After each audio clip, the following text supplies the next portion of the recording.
Hello students, welcome back again. So ये है part 4 like video. a Hellcat.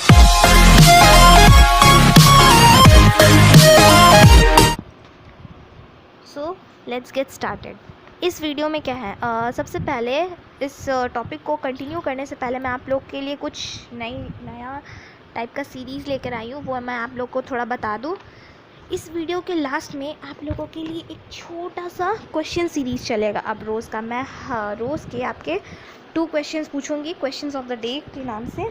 उसका comment करना है।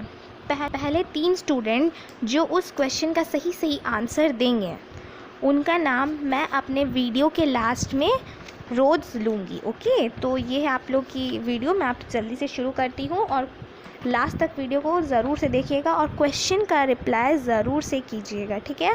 और एक बात और, क्वेश्चन का जो आंसर है वो मैं पहले ही डिस्कस कर चुकी हूँ। मीन्स चैप्टर डिस्कशन के टाइम में वो सारे क्वेश्चंस को मैंने अच्छे से पढ़ाया। नॉट क्वेश्चन के वे पे नहीं, पर आंसर उसका मैंने बता दिया, अगर आप लोगों ने वीडियो लेक्चर को ध्यान से सुना होगा तो। सो बिना टाइम वेस्ट किए फटाफट से शुरू करते हैं। होप आप लोग को सारी समझ में आ गई होगी जो बात मैंने आपसे कही। ये इस चैप्टर का लास्ट टॉपिक है, जो है क्लीनर फ्यूल्स। अभी तक हम लोग क्या देखे, रिन्यूएबल फ्यूल्स, फॉसिल फ्यूल्स, ये सब देखे, ठीक है। क्लीनर फ्यूल क्या होता है?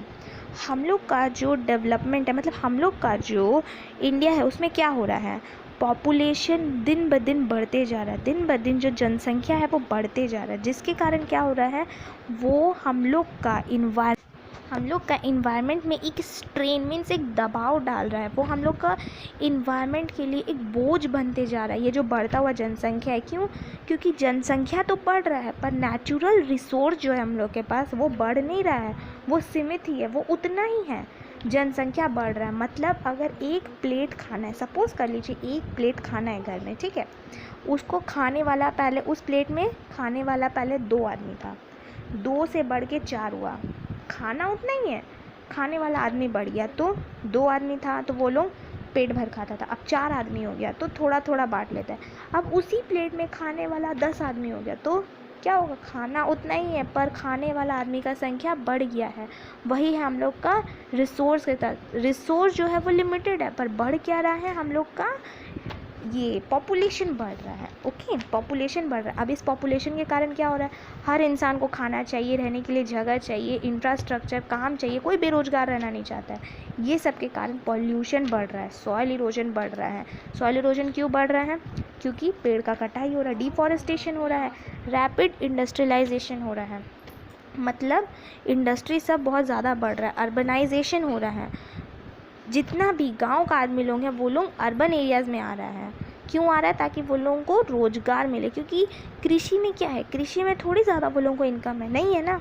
तो इसी चक्कर में आदमी लोग रूरल एरिया से अर्बन एरियाज़ की तरफ माइग्रेट हो रहा है। लैंड डिग्रेडेशन हो रहा है, मतलब ज़मीन जो है वो डिग्रेड होते जा रहा है, ज़मीन का जो उपजाऊपन है वो ख़त्म होते जा रहा है, क्योंकि एक ही ज़मीन पे बार बार किसान फसल उगा रहा है।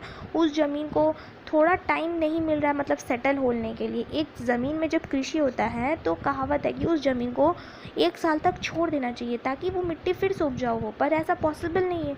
दुनिया इतना फास्ट चल रहा है कि हर चीज़ फास्ट होना ज़रूरी है। इसी चक्कर में ये हम लोग का जिम्मेदारी है कि हम लोग ऐसा फ्यूल्स यूज़ करें जो हम लोग का इन्वायरमेंट के लिए अच्छा हो।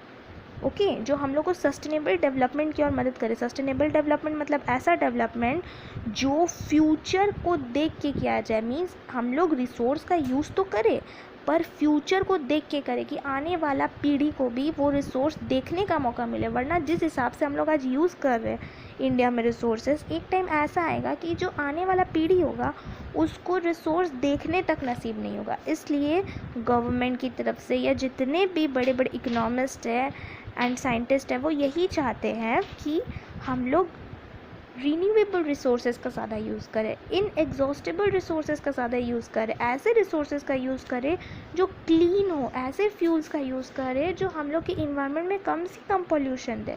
यही है क्लीनर फ्यूल, ठीक है। इंडिया के पास अबंडेंस ऑफ सोलर एनर्जी है, बहुत ज़्यादा सोलर एनर्जी है, वाटर है, बायोमास है, ठीक है। तो हम लोग को ये सब यूज़ करना चाहिए। फ्यूल जैसे कि एलपीजी हो गया, सीएनजी हो गया, बायोमास हो गया, ये क्लीनर फ्यूल्स है।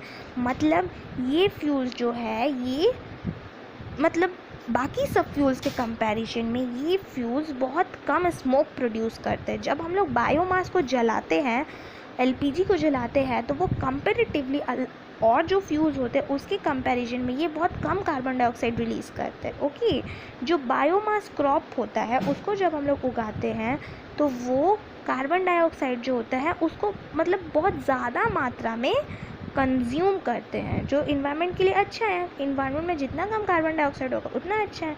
नेचुरल गैस ये भी एक क्लीनर फ्यूल है। क्यों? क्योंकि ये जब जलता है तो इसमें ये बहुत कम amount of carbon dioxide release करता है, बहुत कम पॉल्यूटेंट रिलीज़ करता है, और जब ये जलता है तो इसके बाद कोई रेसिड्यू भी नहीं बचता। रेसिड्यू मतलब कोई राख नहीं बचता है। ठीक है, तो ये हम लोग का फ्यूचर जनरेशन के लिए बहुत ज़्यादा ज़रूरी है कि हम लोग क्लीनर फ्यूल को यूज़ करें, जैसे कि solar energy, tidal energy. Tidal energy means जो टाइड से मिलते हैं, geothermal energy, hydel energy means पानी से मिलने वाले, विंड एनर्जी मीन्स हवा से मिलने वाले। क्यों? ताकि हम लोग का फ्यूचर जनरेशन बच सके और global warming, green house gas effect, ये सब से हम लोग बच सके। ये सब के कारण ही इतना ज़ोर जो तबाही हो रहा है, कहीं पे लैंडस्लाइड हो रहा है, कहीं पे अर्थक्वेक, कहीं पे फ्लड। अब न्यूज़ में तो आप लोग रोज़ सुन ही रहे होंगे कि पटना हो गया, आसाम हो गया, ये सब फ्लड प्रोन एरियाज़ बन गया, इतना फ्लड आ रहा है। सो ये हम लोग का आजकल का जनरेशन का नीड है कि हम लोग इसको ध्यान से सोचें और हम लोग जो फ्यूल है, जो रिसोर्सेज है, वो सबको सस्टेनेबली यूज़ करें और ज़्यादा से ज़्यादा हम लोग रीन्यूएबल रिसोर्सेज को यूज़ करें। सो गाइस, ये आप लोग की चैप्टर ख़त्म यहाँ पे। सो क्वेश्चन की तरफ मूव ऑन करते हैं। So question of the day है, फर्स्ट क्वेश्चन है, which has more calorific value, wood और coal? And the second question is, where is the world's first oil refinery opened? Where is the world's first oil refinery opened? ठीक है, तो ये दोनों question का answer फटाफट से मुझे कमेंट सेक्शन में कमेंट करें। सो ये चैप्टर यहीं पे फिनिश होता है गाइस। याद रखिए, पहले 3 बच्चों का ही नाम लिया जाएगा और वो भी जो सही बोलेंगे। एंड ये वीडियो यहीं पे फिनिश होता है। और इसके बाद क्या टॉपिक के इस चैप्टर को मुझे शुरू करना चाहिए वो भी ज़रूर से कमेंट करें। और as usual like, share and subscribe करना ना भूलें। Bye bye guys, take